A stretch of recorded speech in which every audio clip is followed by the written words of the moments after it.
Did you guys hear that feedback or was it just me? Okay. I can't with these technologies. So we are going to start this over. We're going to start this at the beginning and we're going to try to get through this again. Welcome to the Minorities in Cybersecurity monthly community call. I'm Mary Cheney. I am the chairwoman, CEO, and president of Minorities in Cybersecurity. Do you guys see my slides? Can you see my slides? Yes, thumbs up. Okay, cool. All right, so we're gonna keep going, and we're gonna move along with our call today. Like I said, I'm Mary Cheney. I'm your chairwoman, CEO, and president. For those that are in the Zoom, great. Thank you for joining us. You'll be able to interact with me. For those of you that are getting this on our YouTube or Facebook live stream, sorry that it didn't work out for us today. One day I'll figure it out. One day I practice, and then I get on live and it goes haywire. So I need somebody to help me out.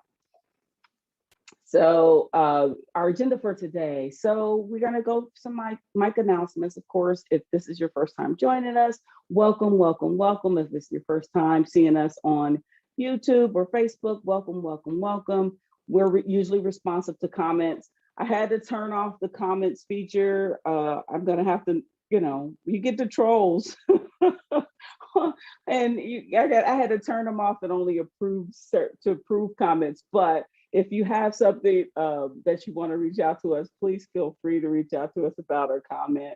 Like, share, subscribe to our YouTube page. Hey, Facebook, how you guys are doing? Like and share everything that you're getting over there. So we're gonna get started because we are late. And we have a lot of content to go over. So we always do this. We do leadership thoughts. And our leadership thought for today is you can't get courage without walking through vulnerability. And the theme that we're going to go through entirely today is to understand yourself as a leader, how you're going to now put together your career, wherever stage of your career, the career that you're in, to now build this up. But understanding that there are going to be insecurities along the way. So again, like I said, we're on YouTube. Subscribe, like, post, reshare. We did win Security Leader of the Year, and I say we because I could not do this stuff without you guys. I mean, without your participation, without your involvement, I wouldn't get these accolades. And so this was September 21st. We won Security Leader of the Year just for our work here done with minorities in cybersecurity. So continue to remain engaged and involved, and we'll continue to move forward as we try to build a community that is supportive and actually important to the cybersecurity community. So recent job tickets, as you know, if you follow us, we do, organizations come to us and they post their cybersecurity jobs. City posted 5, Oregon State had 1, Millennial had like 7, Mass Mutual had like 4. So if you're not checking out our job board, which you can get to from our site, please go out there and check the job board to see if there's anything out there. And as of course, as always, if it's something that we actually post, feel free to reach out to me to see if there's an opportunity. If you want, most of the jobs, especially if they're corporate members, so Mass Mutual, Millennial are corporate members, so I have direct contacts with them. I know a couple of recruiters over at City. Oregon State was a surprise, but if I can find a way to get you to a person that you can talk to, if you see a role out there that you actually want and you say, okay, Mary, what is this about? Or you want to learn more, I can make that personal one-on-one connection through minorities in cybersecurity. Okay. So I'm going to give you guys an update on the MiC Lead program.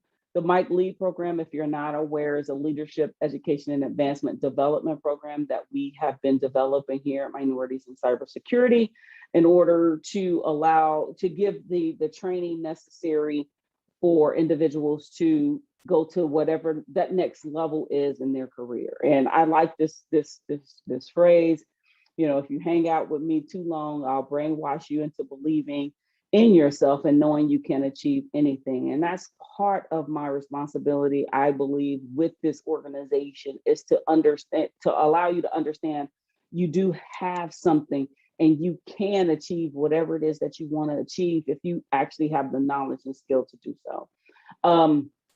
Finish the curriculum development. That's what happens when you put yourself on the timer. I'm interviewing trainers right now. I'm want to say we're going to start accepting applications November 15th in hopes that January 15th would start the first day of the cohorts, and limited selections. I'm thinking it's just going to be 10 students initially, just to make sure that we're doing everything that we're supposed to do and we're providing you with the necessary service that you need. And so if you understand, or if you don't know about minorities in cybersecurity, and this is your first time, we're built in a way that we have our A, B, C, D, and we have our aspirers. We describe our aspirers as those that want to get into cybersecurity, that are graduating, that are transitioning into the space. Our builders are those that are building their career, right? And they're along the line, they're 1, 2, 3, 4, 5 years of experience. Our communicators are those builders that have amassed enough experience that they now feel like they need to go and they want to become a people leader, right? There's nothing wrong with being an individual contributor, but kind of understanding if you're not going to move to the people leader foray, you're probably going to be limited in the where you can go in your career. And we'll get into that a little later, because that's what this discussion is about today. And then directors, those are the directors and above, and those that aspire, those communicators that want to move on to the next level. What does it take to get to that level? The LEAD program itself, these are the current requirements: 5 or more years of experience in cybersecurity, right? There is going to be an applicant selection process. You will have to apply. There are certain requirements, and then once you submit your application, we'll accept it. It's 40 hours of live virtual training. Currently, we're thinking twice a month, 3 hours on Saturdays, 2 Saturdays a month for 6 months. It's going to be $2,000 per student. And the current members will receive a $250 discount. Non-members that are accepted to the program will receive an annual membership to the Minorities in Cybersecurity, which is about a $250 value. So, if you're a member, you get accepted, you get the discount. If you're not, you get a membership. So before we get into that, anybody on the line have a question about what I just went through? Let me see what we have. Q&A. How do we submit jobs? If you have jobs that you actually want to submit, you go to our job site. You can get to it off the Minorities in Cybersecurity site. It's our job site. You click on our link on our website, the main website, to our job site. It'll take you to the job site. And then there is a cost associated with posting jobs. Is that the question? How do you submit jobs that you have, or how do you apply?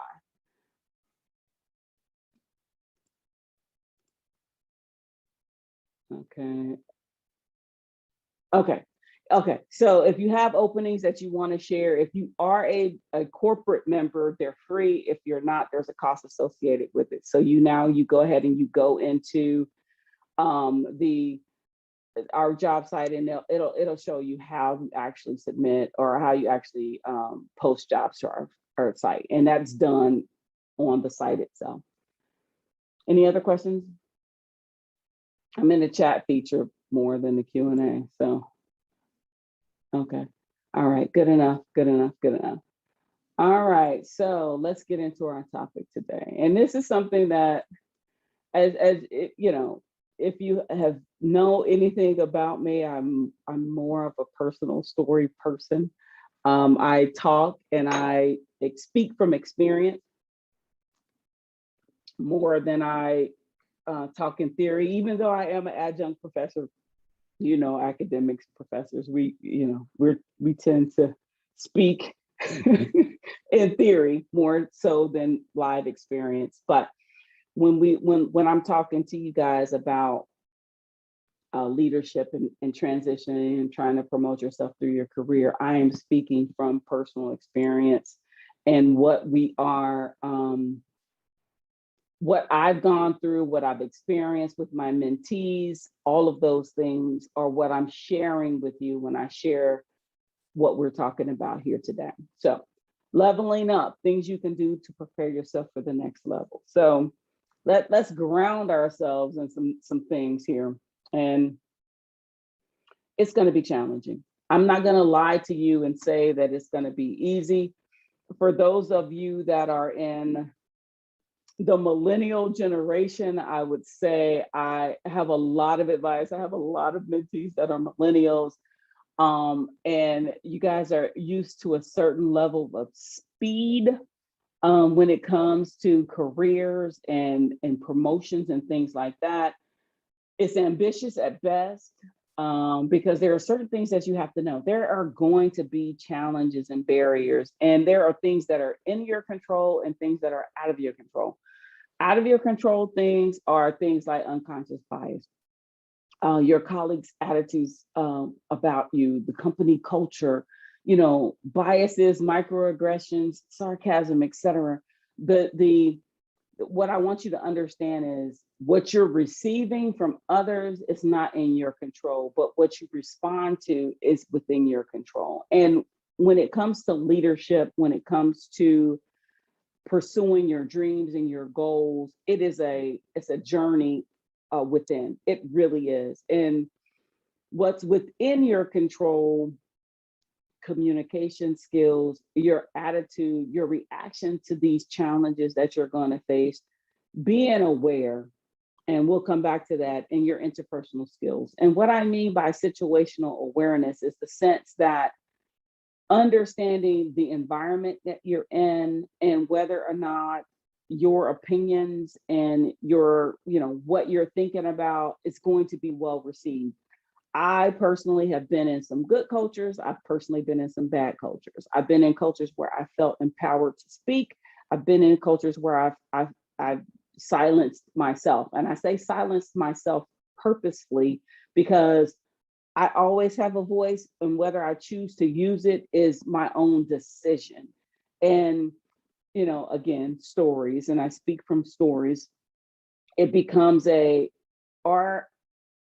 I'm talking to, are they willing to listen to my experience? In as much as if I tell you my challenges, are you going to be able to provide me with any counsel or advice to help me through those challenges? Now, me personally, I've had mentors, I've had coaches, I've had sponsors, I've had all of these people in my life. And at, one of the most challenging times in my career, I had a coach, and it was a cultural problem. It was a minority. It was a racial challenge for which my coach, who was a white female, couldn't really understand. So it becomes here's these challenges. I'm reaching out for help, but can this person really honestly understand, meaning put themselves in my shoes when it comes to whether or not this is going to be the advice that they're giving is relevant. And we'll continue on with that. But I just want you guys to understand the reason minorities in cybersecurity exists is for you. It is honestly meant to help you develop, not necessarily change the world around you, but giving you an understanding of where you sit and where you reside in this world and what you can do in order to move forward. So I'm just going to give you some things that I've done, right? It's a soul searching journey to move from an individual contributor. By individual contributor, I mean a person that is fully a part of a team, that is, a part of their delivery is dependent upon the team. They have a boss that is running a bigger organization. That's an individual contributor. You are a part of a team. When you try to move from individual contributor to people leader, these are some questions that you need to ask yourself. Do you like people? And I joke about that, and it sounds funny, but it's honest, because I have known people that just don't really do people like that. And it becomes a, well, if you don't like people, if you don't like interacting with people, you're not going to be a good people leader. So you are going to be stagnant in your career if you're trying to move forward as an individual contributor. Now, I'm not saying that you can't make a lot of money being specialized in what you do in this space. You can make a significant amount of money being an individual contributor. But if you want to be a CISO, which is the Chief Information Security Officer, which is the highest level in information security, you can't be a CISO if you don't know how to run a team, and you have to know how to run a team. Do you want to lead people? Right? You know, are you a control freak? If you are a control freak, I'm here to tell you that people leadership is not for you. If you have to fashion the what, when, why, how, all of it, if you have to fashion that, if you're a control freak and you don't want to allow others to be successful, you're not going to be, this is what I mean by the soul searching. I don't know the answers to your questions. You have to answer these questions for yourselves. Do you want to help other people? Again, it becomes in order to be a people leader, in order to be effective as a person that is managing a team, it becomes less and less and less about you. As an individual contributor, boom, it's about what you do. It's about the certifications that you hold. It's about everything that you can do to make yourself better. And you know, you're going. When you become a people leader, it becomes about, what are you doing? What are you having? What are you handling with your team? And you become a counselor. Whether you like it or not, you're going to be a counselor, you're going to be a mentor, you're going to be an advisor, you're going to be a coach. That, because if your team doesn't deliver, that makes you a horrible leader. Understand that. Now that's where people get a little bit like, but it's my team. No, it's your leadership ability. If you have people on your team that are not delivering, that becomes your problem as the leader. And if you don't see it as your problem, then you're not truly a leader. And so I just need you guys, it's a soul searching. I can't answer these questions. I can give knowledge. That's all I can do. You can only answer those questions. Are you genuinely and truly happy to see someone else be successful?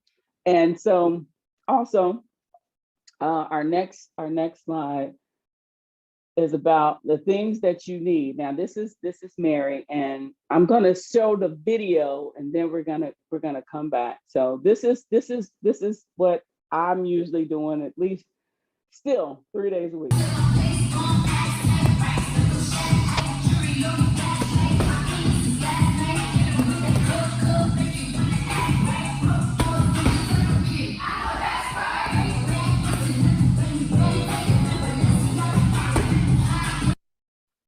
So Mary is kickboxing. So I exercise. Honestly, I try 6 days a week. It's usually 4 or 5 days a week. And why I exercise? I exercise because, one, it keeps me mentally sharp. It keeps me, I've used exercise, kickboxing, as well as working out with personal trainers, as well as doing CrossFit and all of these things to manage my frustrations with some of the situations that I've been in my career, right? So it becomes what are you doing to decompress? What are you doing to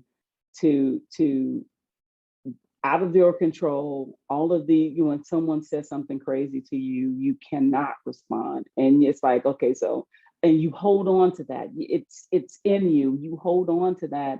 And it becomes what do you do now as an outlet? And exercise is my outlet. I mean, I'm, for those that are, out there like Mary's doing a little bit too much. I probably am, but I mean, it is really helpful for me mentally to be able to release some of the frustrations, because honestly, as a minority, as a female, it's going to be frustrating for you. It's not going to be an easy road. It's not going to be a situation where, you know, this is what I want to do, so it's gonna happen. All right. And so that stamina, you have to have determination, you have to have that self-awareness, and like I said, an outlet.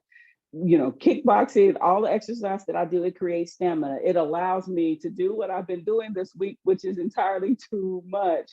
But on a Friday night, still sit here and talk to you guys about what it is that it's going to take for you to get to that next level. And so I just need you guys to understand that it's, I talk to my mentees, I talk to folks, and they're just like, well, I don't understand why I'm not there yet, but they're not looking at themselves.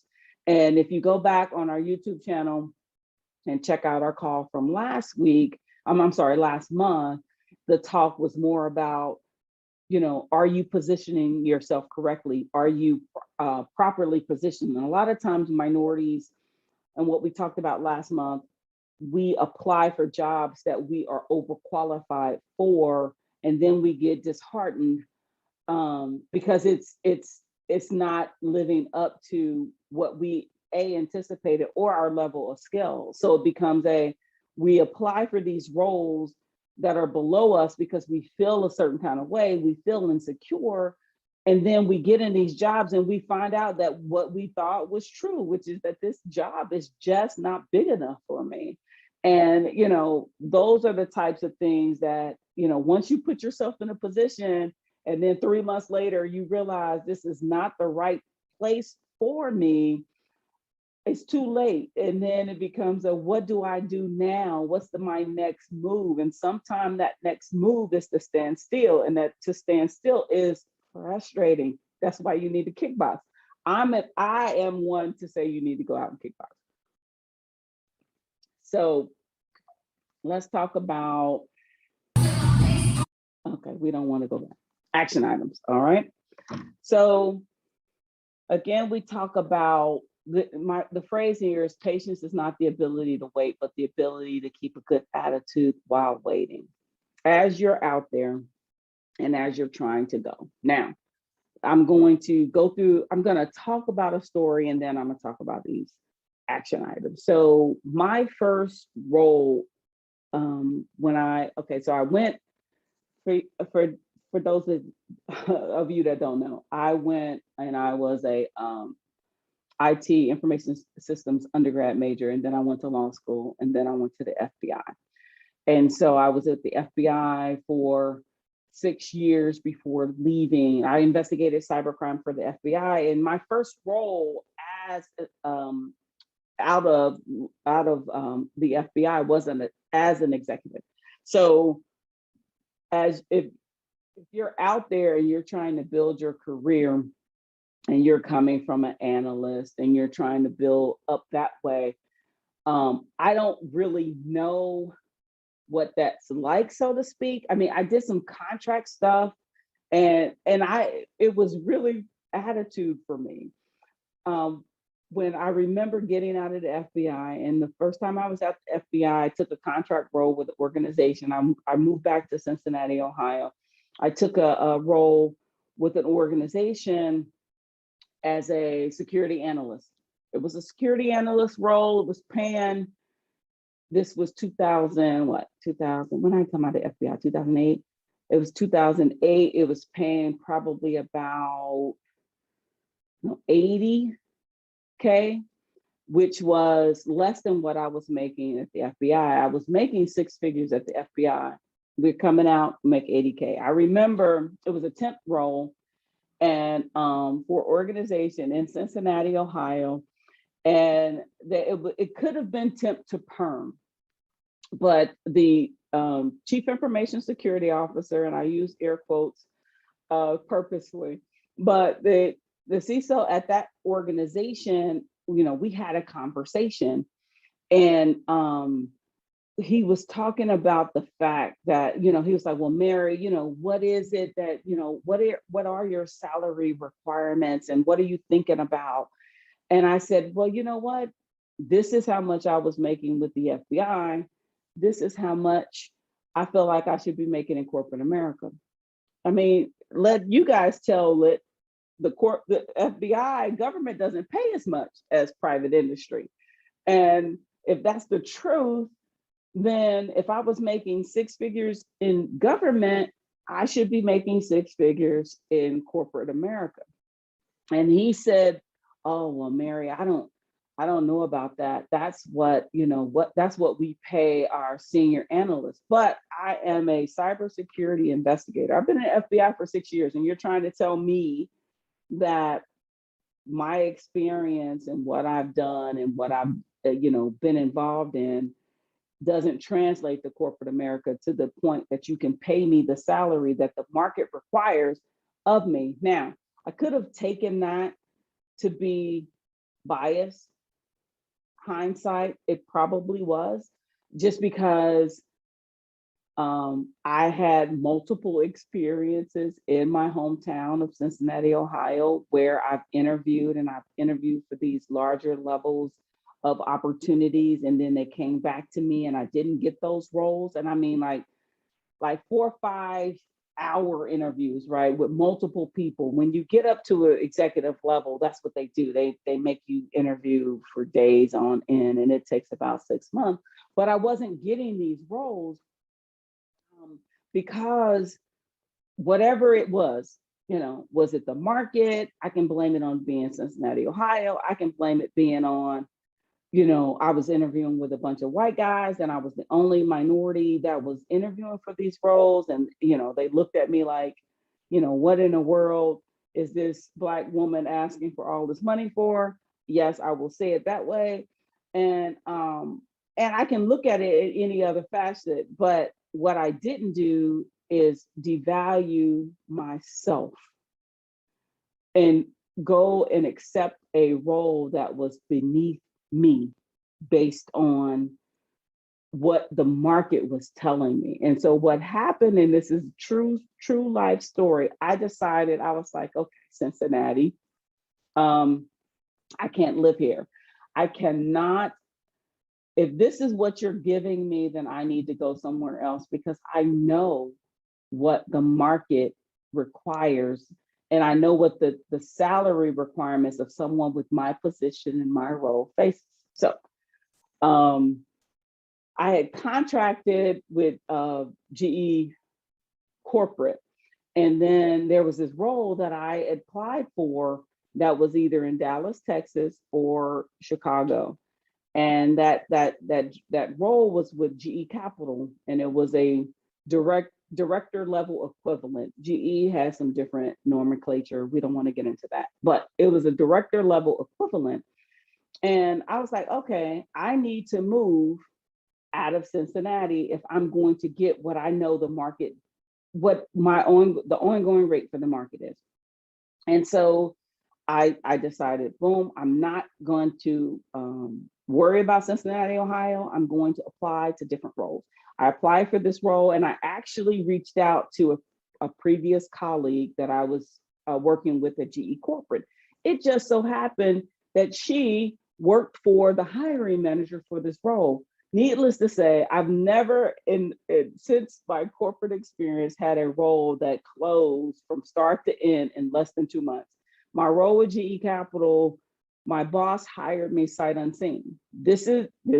He was let's say a trailblazer, I guess, in the remote working aspect of things. He actually hired me sight unseen. It wasn't a situation where, I had to deal with a lot of different things. Someone vouched for me. Boom. Okay, we had this role. This role has been out there. Nobody's been qualified. Here we have this qualified candidate. We're going to apply. She's applied. We're going to hire her. They hired me. And when they hired me, I was actually supposed to relocate to Dallas. I'm here now, but this was 2012. I didn't end up coming because my boss at the time, he was like, you know what? You can continue to work remotely. Your team is in Chicago, so you can go in and out of Chicago. And I tell that story only to say, don't apply, don't take opportunities that you know are beneath you, period, in the discussion. So the moral to that particular story is understand your value, understand your worth, continue to press on even when someone is telling you something different, and when you're questioning yourself, say, nah, but I know better, right? And so the action items that I want you guys to take when we're talking about what you guys can do to move to the next level, right? So here we have Mary that had a job. You had the CISO in Cincinnati that said, well, I'm not paying you this much, essentially. I'm not paying you this much. And then we had another CISO that was in another area of the country and was like, and actually, and that's a different story. Go back and look at the other recordings, but they actually underpaid me. I actually undervalued myself for this opportunity. Yeah, it's in one of the videos on YouTube about what that went down, but they paid me what I felt my market value was. And I was comfortable with taking the role because they paid me what I felt my market value was. It just so happens that I undervalued my market value, and I didn't figure that out till later on. But needless to say, I was happy with the salary that I was given. So don't apply for roles that you already know that are beneath you, right? If you're ready, you're ready, but don't let your insecurities and doubt prevent you from applying for a role because you think you need more of something else. And like I said, you can go back last month, we talked about that. But as you're now trying to move to the next level, these are my action items for you. Is it 4? Learning is good, but applying in real life is better. So if you're trying to take that step from individual contributor to people leader, it's okay and it's perfectly fine. And I know my millennials, y'all do this, resources, you read, who to follow, who's the influencer, who's doing this, blah, blah, blah, blah, blah. But if you're not applying it in real life, what does that really mean? It's detached from your everyday life. And what the star there is that you don't have to be the boss to think like a boss. And what I mean by that is, if you are an individual contributor and you want to be a people leader, look at your manager and look at your manager for the goods and the bads, meaning what you want to emulate and what you think is horrible. And I hear often about those things that are horrible about an individual boss. I always hear the horrible stories. But what I need you to understand is, well, if you want to interview for his job, his or her job, then what would you do? What would you do different? How would you do it better? And so these situations that you have, that these challenging situations that you have, that you're in, that you're like, oh my God, what am I going to do? I hate my job. I hate my manager. I hate this. I hate that. It becomes I hate this and hate that, but it's only been 3 months. Oh, okay. Well, you can't leave in 3 months. What you need to do is to figure out, what am I to learn from this opportunity? Every opportunity that is presented to you is a learning opportunity, whether it's good or bad or otherwise, right? And so your job is to put yourself in the place of your boss and say, okay, well, what would I do if I was this person? This is how I would structure my team. These are the objectives, the goals and objectives I would have. You have to define it for yourself. Like I said, you don't have to be the boss to think like a boss. And individual contributors, you need to stop thinking like an employee and start thinking like a boss. And you don't have to be the boss. But guess what?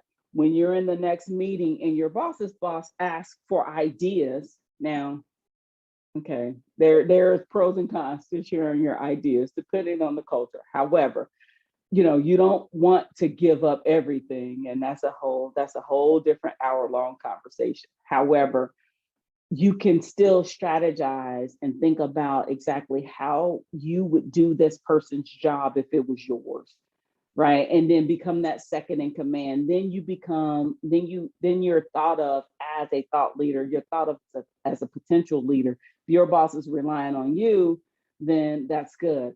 You will have good bosses and bad bosses.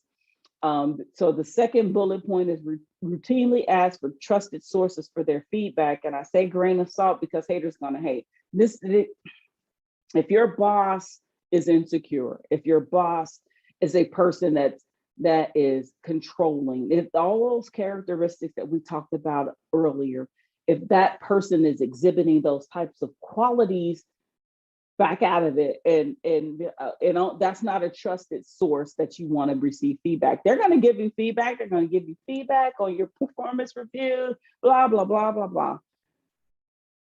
Seek advice maybe from someone above your boss. Now, I can tell you guys plenty of stories where I have actually made friends with my boss's boss, right? And so because, if my boss is insecure, he or she's not looking at it. If the boss's boss is insecure, he or she is still territorial, trying to protect themselves. And then the person that's the boss's boss is secure. That person doesn't care. You're not going to take my job. You're in information security. So if you're not the CISO, if the CISO works for me, I'm not insecure. So I'm able to listen. And I've had situations in my past where I've had friends at the boss's boss level. And, the opportunity was when I actually left the organization, the boss's boss was like, what are you doing? Why didn't you tell me what was going on? What was happening? You should have came to me, blah, blah, blah, blah, blah. And it was, if the track that I was on ended at the CISO level, there was, this is what I thought I wanted. And this is, so when you are in a cybersecurity, information security field, the highest level, quote unquote, right now is the CISO.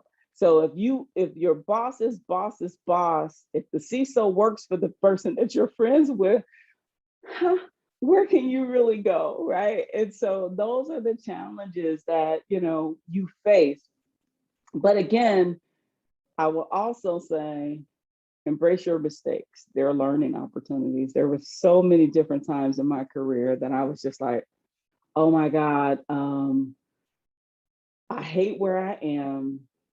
I don't see where I can go. These people are these people. I'm miserable. What can I do? And it was at those times that I kind of sort of said, okay, what do I need to learn in this opportunity? What is it that the universe is trying to teach me about the next level? Because there's always something, especially within challenges that you're facing, that you can take to the next level. And often, sad to say, often for me, it was, I don't want to be like this person. I don't want to be this way. I don't want to be like this person. From a leadership perspective, I see these mistakes. This is what I would do differently.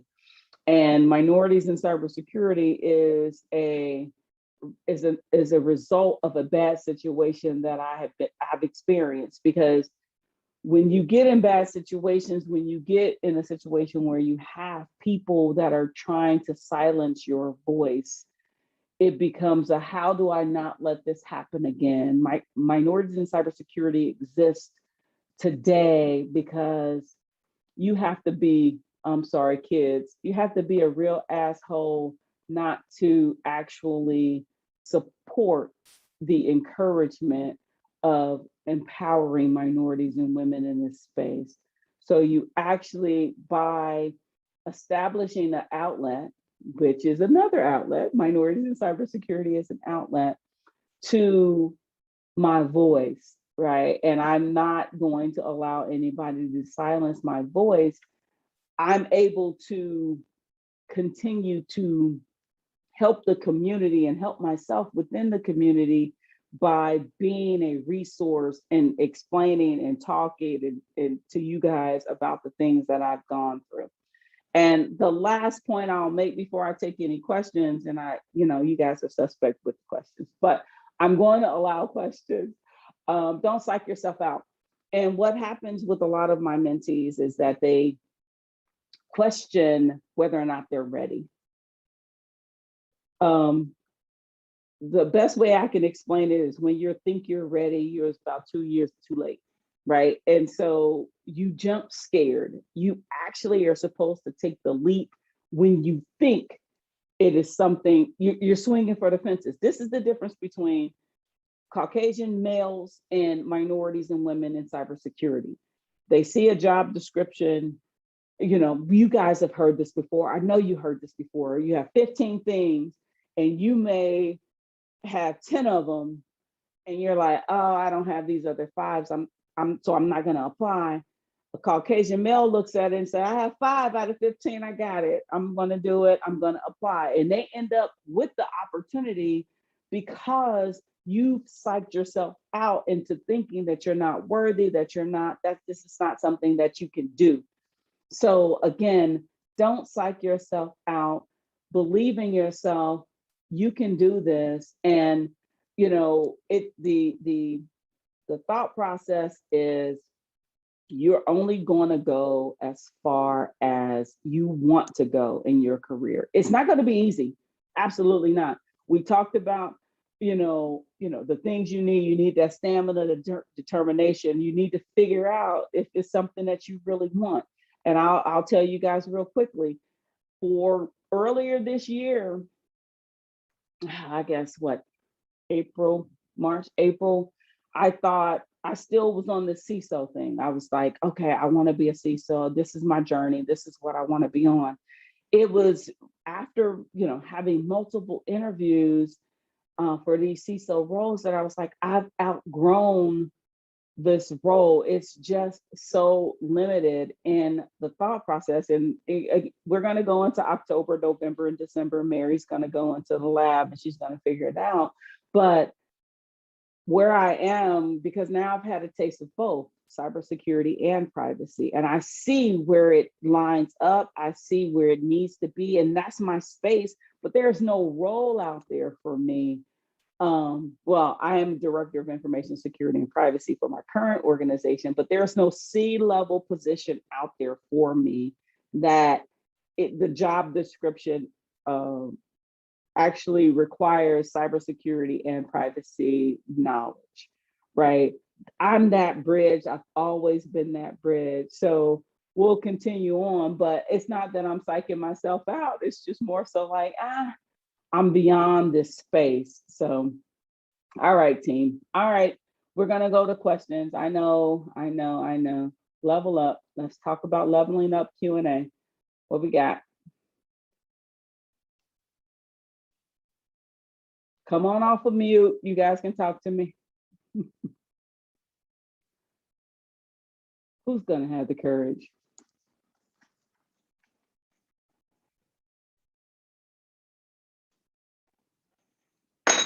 Uh-oh, I need water. Come on, people.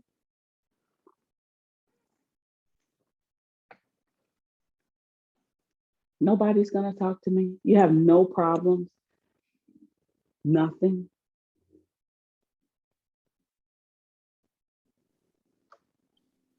Okay. My name is Prudence. I like to find out the last point you made about we not psyching ourselves out. So when you see a job offer and they're asking for 10 years of experience and you probably have just about 2, that do HR practitioners put the 10 years there to like just put people off, or they just want us to like give it a shot anyway? Is it intentional? Okay, so the reading of job descriptions at this point is very, very important when we're talking about requirements as opposed to what they want and desire. I would not let years of experience put me off of any job application. I would not let anything stop me from applying for a role that I feel that I'm qualified for. And for instance, I had a recruiter today reach out to me, and the recruiter said, "Oh, well, um, um, we have this director level role. I'm the director of information security and privacy. I have this director level role with an excellent salary package." And I emailed him and I said, "What's the salary range?" And he gave me the salary range, and I laughed. And because I've received, you can tell by the salary range for a role where it's really, despite the title, where it really resides in the you know the scale, right? So 10 years of experience in cybersecurity, a penetration test, and that garners a 200 plus salary. And so, and this is Mary's opinion, I'm just throwing it out there, but it garners a certain level of respect, knowledge, and skill that they're willing to pay for. And if they come back to you and say, "Oh, well, we're only offering $120,000 for it," where you elevated a title and you have these requirements that are elevated more than what you're willing to pay for the role, because cybersecurity salaries are the best, some of the best salaries out there. And you can kind of get a sense, because I've had folks come to me for CISO roles that are not, they're less than what I get paid right now. And I'm a director. And so it becomes a, well, you don't understand, where you're positioning this role in the organization based on salary is not, appropriate, right? So, and so don't let the quote unquote requirements prevent you from applying. There's only one surefire way for you not to get the job, but not to apply. Does that make sense? So if you never apply, you'll never get it. You never know. I'm one to say apply for everything that you feel like you're qualified for. If you may have 10% of it, just go ahead and put it out there.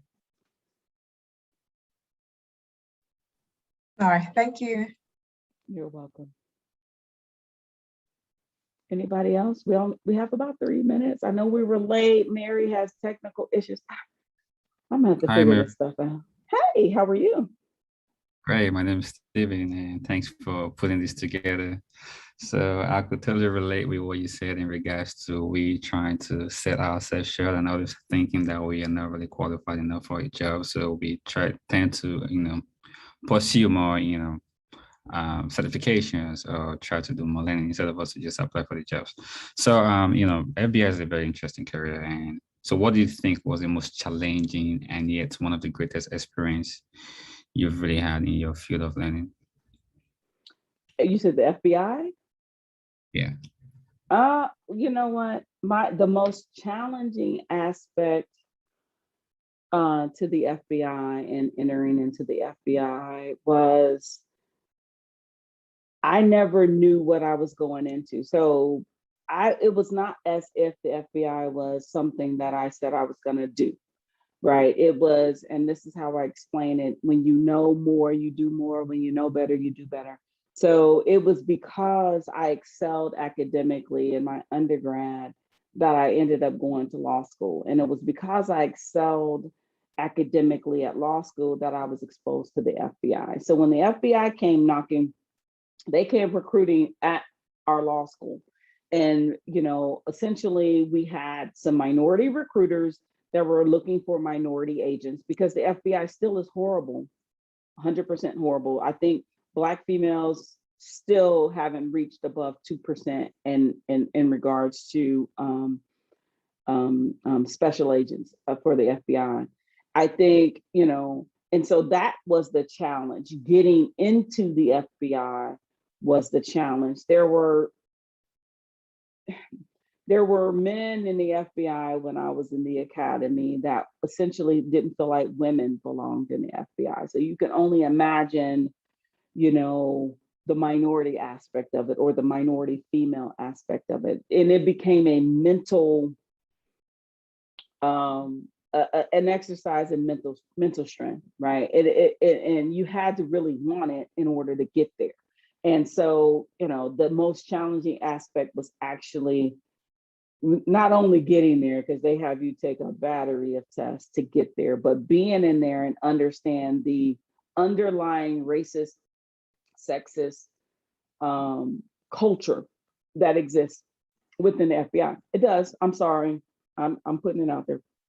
And so dealing with that and then trying to be successful in being that. I mean, because, you know, we don't have enough time.